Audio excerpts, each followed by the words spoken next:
May gagawin po tayo ngayon. Smart switch po. Nasa loob po yung smart switch. Actually hindi siya smart switch. Ang tawag po dun parang buksan ko na lang po.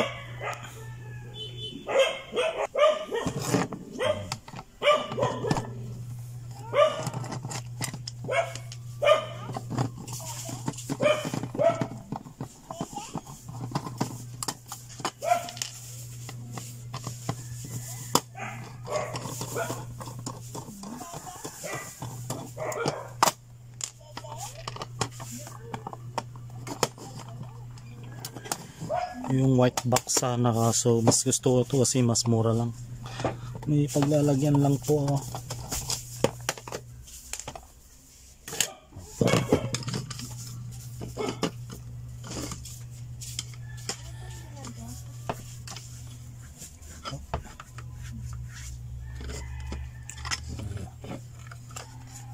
Smart home. Tapos try po natin yung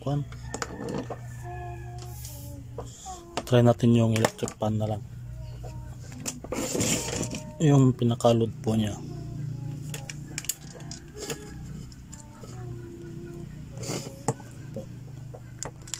Electric fan. Switch natin sa number 1.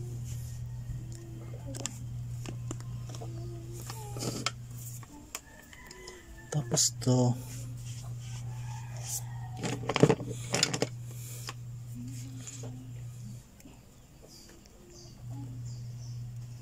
kahapon ko pa rin dito. Yun o.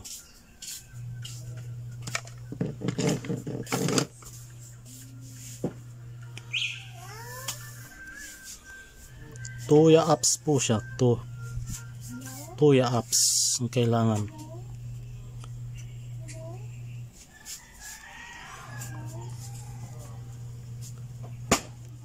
Actually gagamitin ko to sa CCTV na may battery.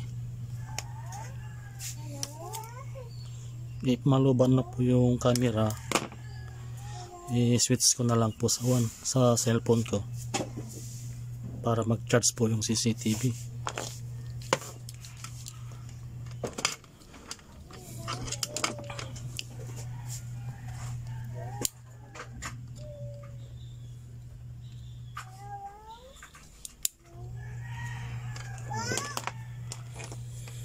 Tapos plug po natin.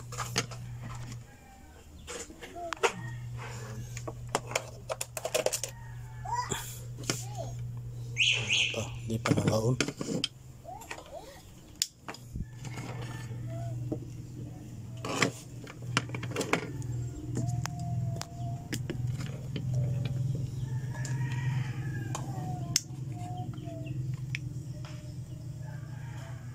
Mag-blink siya po. May ilaw po siyang blue.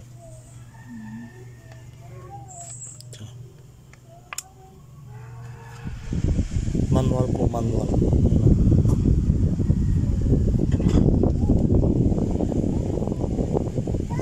Tapos patayin natin. Try natin sa Tuya apps.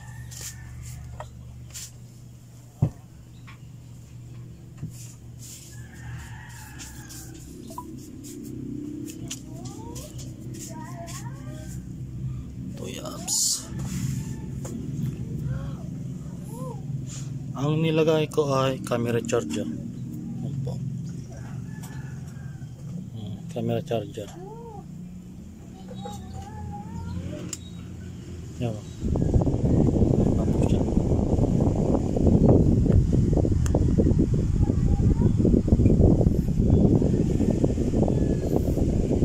Tayo natin. Ganyan po yung kanya. Makikita kasi yung ilaw. Medyo mabat kasi. Ganyan po yung kanya, switch po niya. Switch.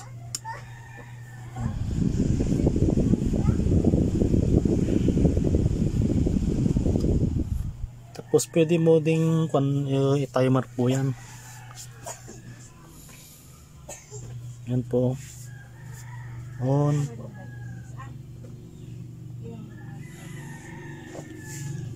Ganyan po. Yun yung parang indicator niya, status po niya. Cancel. Tapos timer. Yan po, timer.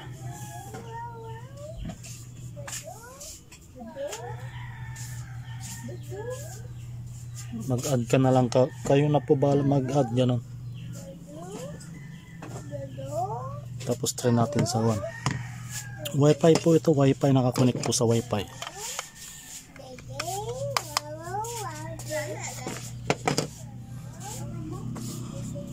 Try natin sa Alexa.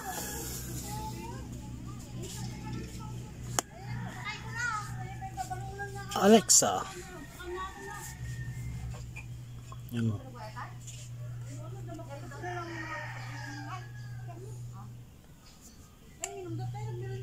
Alexa, turn on camera charger.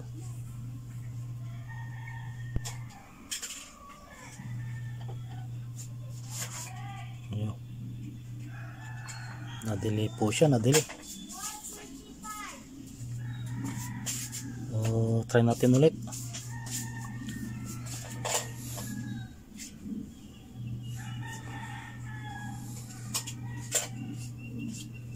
Nagloko pa.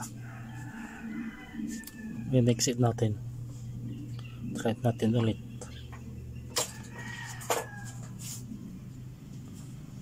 Internet problem.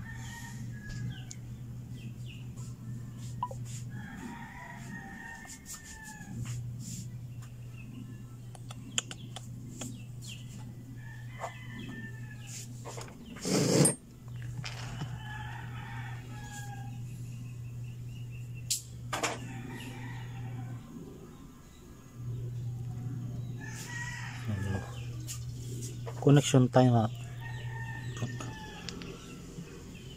Sandali lang ka. Nagka-problema po dito.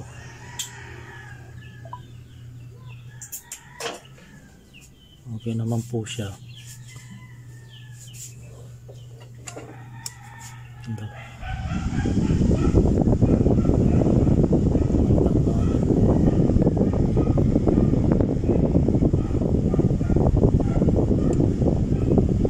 Alexa, turn off camera charger. Okay. Mandar po yung coin electric fan.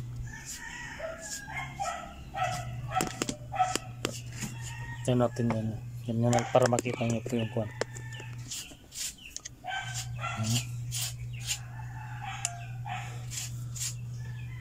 Listening. Alexa, turn on camera charger.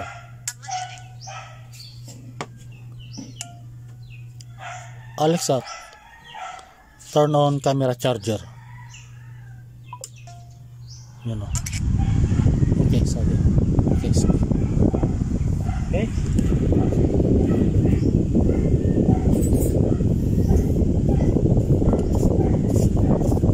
Alexa, turn off camera charger. Okay, sabi niya, namatay. Po, gusto niyo po ng ganito, nai ko na lang po yung link sa baba.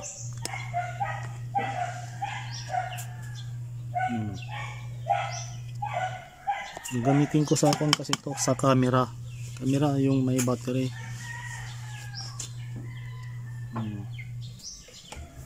Yan po yung gagamitin ko po. Gusto niyo po ng umorder ng ganito, lagay ko na lang yung link sa baba. Marami pong gamit po ito. Yung capacity po niya ay 10 ampere po. Yung maximum load po niya.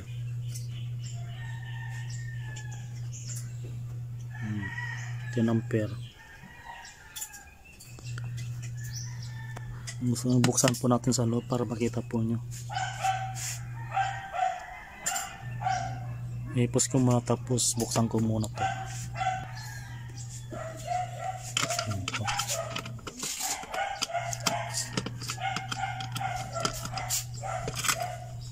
Yan po yung pangipit po sa wire po nyo.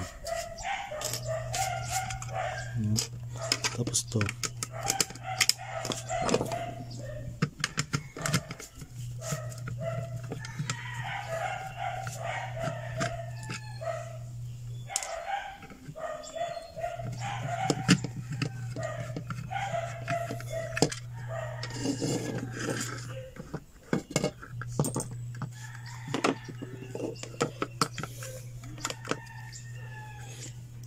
Buksan natin to.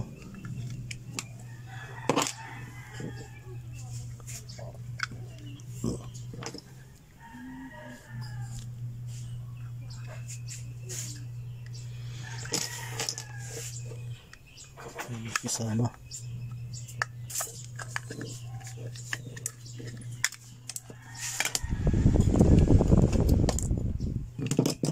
Yan po yung loob po niya.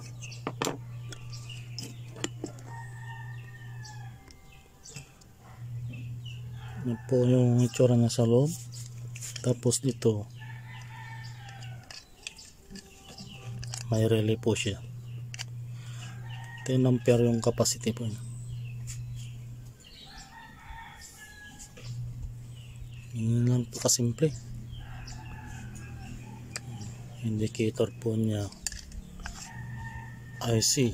Ito yung receiver ng Kun Wi-Fi. Yun lang po. That's it. Ilan po may share ko about this. That's it. Thank you for watching.